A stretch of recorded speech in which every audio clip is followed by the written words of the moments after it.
Okay, Angel, the kids over there are really excited about this snow. Tell us how you feel. Cold. Isn't that nice? Yeah, beautiful. I'll just get a little shots from around where you can see it sticking to the ground. Look at the cars coming by in the snow. It's really sticking now. It's on campus.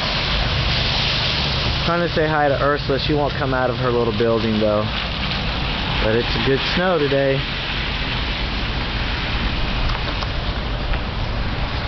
Here we are at the Tri-C with snow. Very unusual. Look at the white stuff everywhere. It's great. Okay, I'm going to post this online so everyone can see that we really have snow in East Texas. Look at that. Look at this car. It's full of snow. So is that car. And that car. And there they are. Hey Mark, wave to me. That's Mark. He's the campus minister over at the BSN. You can't see him because there's so much snow. Perfect.